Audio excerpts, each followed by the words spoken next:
Au Mali, le président Assimi Goïta, son premier ministre et plusieurs autres membres du gouvernement ont jeté un regard approfondi sur le rapport d'exécution du système intégré de gestion des ressources humaines, des fonctions publiques de l'État et des collectivités territoriales. Ce rapport souligne une perte de plusieurs dizaines de milliards de francs CFA dans le traitement des salaires. La rencontre vise donc à définir des orientations pour une application réussie des recommandations formulées dans le rapport. Garibou Pérou de l'ORTM. Sur un total, plus de 158 000 agents répertoriés au sein des administrations de l'État et des collectivités territoriales, plus de 122 000 ont fait l'objet d'un recensement physique et biométrique. Cependant, 36 151 agents demeurent absents de cette procédure. Ce constat a conduit dans la foulée du lancement du système il y a maintenant 10 jours à une instruction du président Goïta. Le souci principal de la population malienne, c'était de gérer de manière optimale les effectifs de la fonction publique de l'État et de la fonction publique des collectivités territoriales.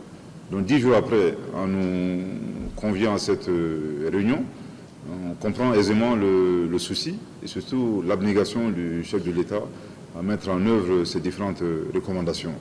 Nous avons pris bonne note des instructions qu'il nous a données et s'il plaît à Dieu, dans les jours à venir, je pense que ces recommandations vont être mises en œuvre, en tout cas une bonne partie de ces recommandations vont être mises en œuvre, essentiellement pour gérer l'épineuse question des 36 000 fonctionnaires fictifs, pour le moment recensés. Ces 36 000 fictifs ont 3 mois pour régulariser leur situation, et dont l'incidence financière annuelle s'élève à plus de 48 milliards de francs CFA. Il est à noter que plusieurs défaillances ont été observées dans le dispositif. L'absence d'informations fiables concernant les effectifs, la mise à jour insuffisante des fichiers, le manque d'interconnexion et l'absence de mécanismes unifiés pour la gestion des rémunérations. L'objectif a été clairement annoncé depuis le 15 août 2025, c'est la suspension des salaires de ces 36 000 fonctionnaires fictifs. Mais avant même ce délai de 3 mois, nous avons reçu aujourd'hui d'autres instructions allant dans le même sens. Nous n'allons pas attendre la suspension, mais il y a d'autres mesures qui vont être prises. Mais dans les jours à venir, vous serez édifiés de manière avec beaucoup plus de précision par les ministres sectoriels concernés par ces mesures.